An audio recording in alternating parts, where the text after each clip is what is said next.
off on 23, and we're going to go up here to Honeysuckle Drive. It's been years and years since Sheila and I have been here. Right. But I'm thinking it's the first subdivision we come to here. Just down the street from where Perry Klein's graveyard cemetery is. That's Danielle Street. I think that was the name of Mark's daughter, maybe. Ivy. We're looking for Honeysuckle. And that's where him and Kathy moved to when they came to this area. You can see what a neighborhood that they lived in. It's a nice neighborhood. But, you know, there's no saying you can take the boy out of the country, but you can't take the country out of the boy. There's also saying that if you wasn't born and raised in the mountains of Pike County, you probably can't live here. Yeah, here's Honeysuckle. Okay, so let's... And they lived at 154 Honeysuckle. And I'm not sure how much the house is going to look like it once did. But we will, it's on the right. Yeah. Isn't it? It's on the right going up. It's on the right? Okay, I thought it was on. Well, it's 154. Let's see. This is 113. Yeah, the odd, even numbers are on the right. Okay, 120's here. 154. And it will be somewhere, well, shucks. Maybe right here. That's 142. Yeah. 154. That's 148. Well, here it is. Here? It still looks the same. This is it here. Looks the same as it did. 154. There you go. There's Mark Putnam's old house. And that's where he also brought Susan Daniels to when Kathy wasn't home. And I'll turn around. Okay. And on the way out, it's a nice little place. Oh yeah, here's the cul-de-sac where he'd play ball with his children. And different things. And I'll take it over on this side. And I can't tell if there's anybody living there or not, really. I don't know if it looks lived in. But that's 154. No, there's limbs out in front of the garage. Yeah, that's his little garage there. And So they had two? yeah, that's there. Cool. That's 154 Honeysuckle. And that is Mark Putnam's old home when he was a FBI agent here in Pikeville, Kentucky. She'll go ahead and film a little bit and show you how to get out of here. We'll go directly across the 123. We'll go over the bridge, more or less, and we'll come right out into Pikeville. In fact, we'll just film, show you the distance, unless the battery goes dead on the camera. We'll show you where his FBI office was, where he worked. Okay. And which is only like 3 minutes probably from here. Yeah.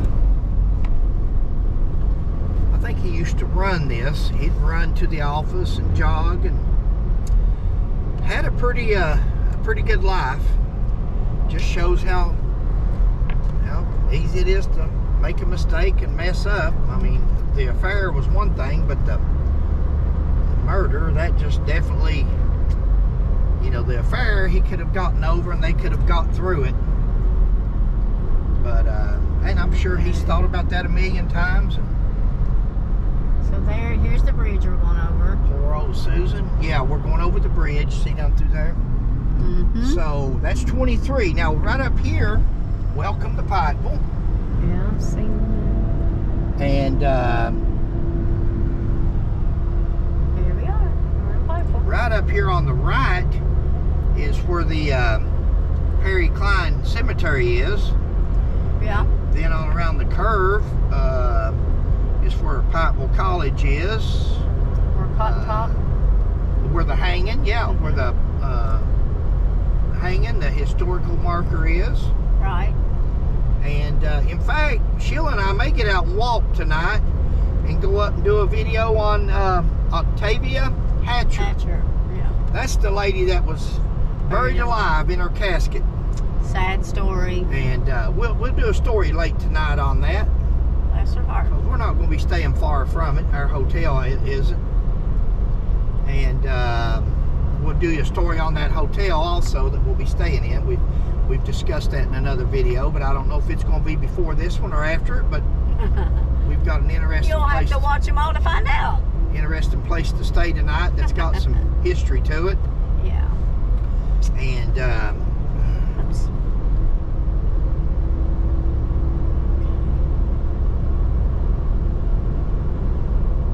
coming into downtown more or less.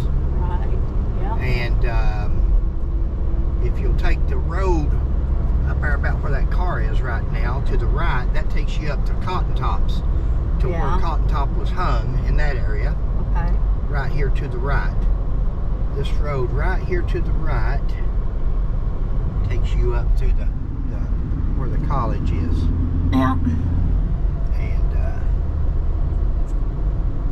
this road to the left takes you to Randall McCoy's house. Yeah. In fact, let's go there and eat, babe. Ooh. Let's eat there this evening. Sounds like a great idea, baby. Yeah. Thanks. Let's do it. Okay. Sounds like a plan.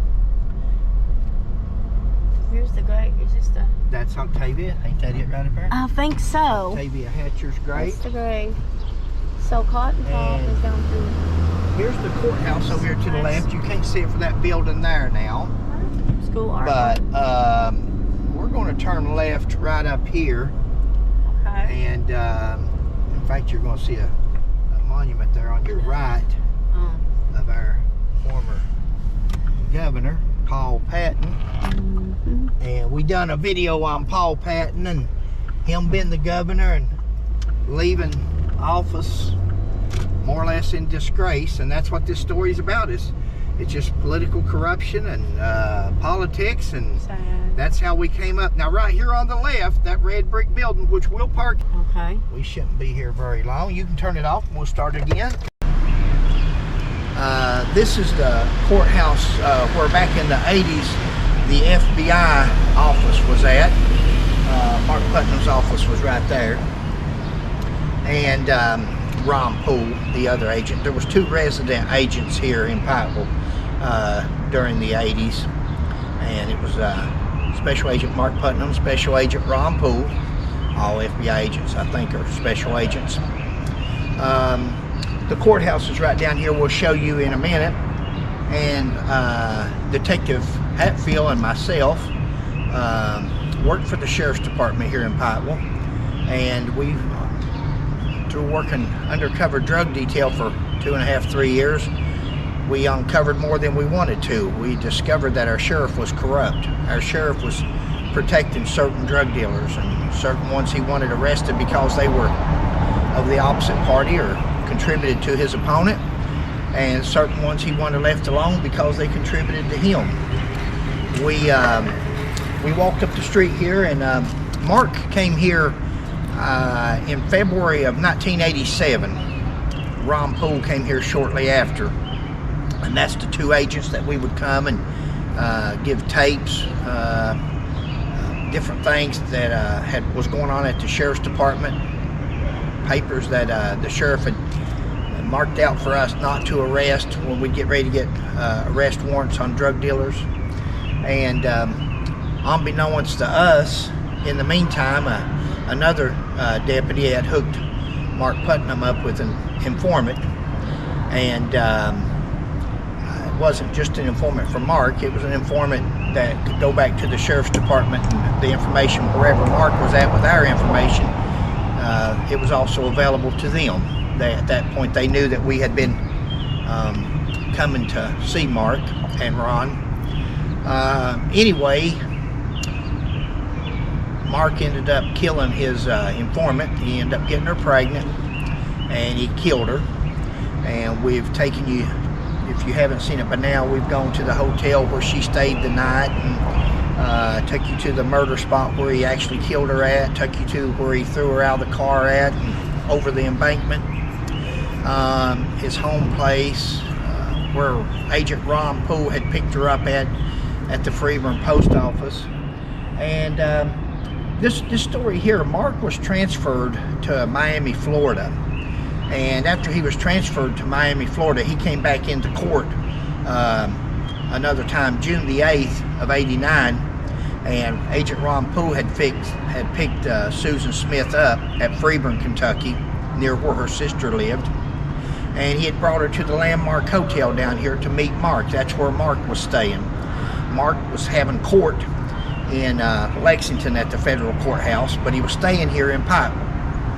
And she waited several days for Mark to come to her and everything. He was busy with his court case, he would say. And finally, on the third day, she went down to his room, and they got loud, and he said, let's go for a drive. And he took her for a drive toward Phelps over on Peter Creek, and pulled over, and they got in an argument. And in his statement, he says he choked her to death. I was watching a movie the other day where he'd done another movie on this, and at the end of the movie, they was interviewing him, and he said he broke her neck. So there'll be more about the autopsy and what happened at the autopsy and the bones that they did find of hers a year later after he had killed her. But what we want to discuss later on is how it all came about, how he actually got away with murder. He'd gotten away. He'd been transferred to Florida, and had my partner and I, Detective Hatfield, not turned the sheriff in publicly. We finally went public with the media in Lexington, Kentucky, and held a news conference and told about several of the things that we had uncovered. We disclosed that we'd been meeting with the FBI and the U.S. Attorney's Office, and then the agent was transferred, and at that time Ron had been transferred, so we had nobody. The sheriff was telling us that he had them both transferred, and very interesting story. And this happened back in 1980, 88, 89, and we'll fill you in more at the next location. Talk to you later. Thanks. Bye. All right. Where are we headed? We got turned around. That's all right. We are headed to Mark Putnam's church. It is a Catholic church, and we're hoping to get a better. There you can see. It had no significance to the murder or the homicide, but it is one of the places when he was stationed here as an FBI agent. This is where he attended church at. I'm not sure if his wife attended with him, or if it was just Mark. I don't remember. Yeah. In fact, you can tell that I don't even know how to get to it, but try right there it is. We will try this. Yeah, we'll just try going down through here. This is somewhat like Mark and his wife did as far as walking the neighborhoods. Yeah. When we go up there to his neighborhood in a minute, you'll get to see that that's where he was at, and that's the lifestyle that he had. There we go. There's the church. There's a great view of it. Now we found it. Yeah. Now we're cooking. So that is St. Francis. There you go. Why'd you do that? Church. St. Francis Catholic Church. Mm-hmm. It's pretty. And I think that's at a school. Out through here must be a school It or says something. Mm-hmm. On the other side. Well, right up here, see this big white sign right in the tree. It says school.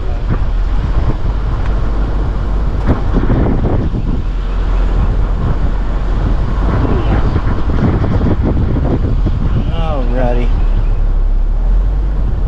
That's his church. And now we're going to head to his house where he lived here in Pikeville. Yep. And see you there. Well, I'm going to film this later. Oh, the church. That statue there, the St. Francis. There's a bird on it.